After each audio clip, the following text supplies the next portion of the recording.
Hartlike goeiedag.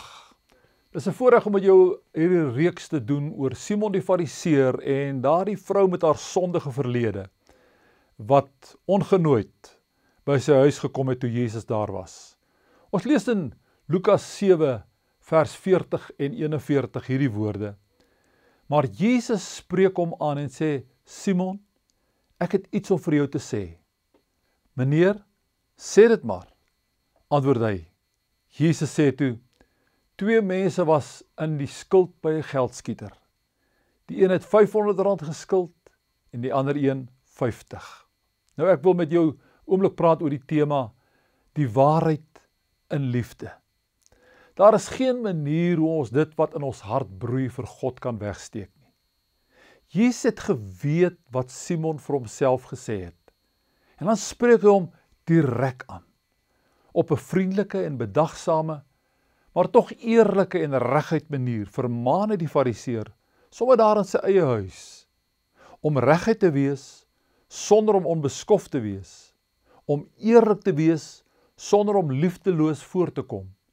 Dit is iets waarin ons nie altyd slaag nie. Efesiërs 4 vers 15 sê hierdie belangrike woorde: ons moet in liefde in die waarheid bly of by die waarheid bly. Party mense is ontaktvol en liefdeloos en sê dan dat ons moet verskoon want hulle is nou maar reguit mense. Waarheid wat nie in liefde uitgespreek word nie, is egter soos om sonder narkose operasie op iemand uit te voer. Aan die ander kant skram ons dikwels van liefdevolle vermaning weg, omdat ons bang is dat ons aanstoot sal gee of dalk 'n vriend verloor.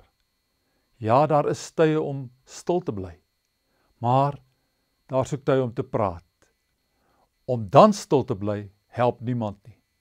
Allerminst die een wat teregwysing en vermaning nodig het. Jesus het nie eens later agteraf oor Simon gepraat nie, maar direk met Simon self. Gelukkig was Simon oop vir Jesus se inspraak, want hy sê in vers 40, meneer, sê dit maar. En dan praat Jesus met Simon deur 'n gelykenis, 'n beeld.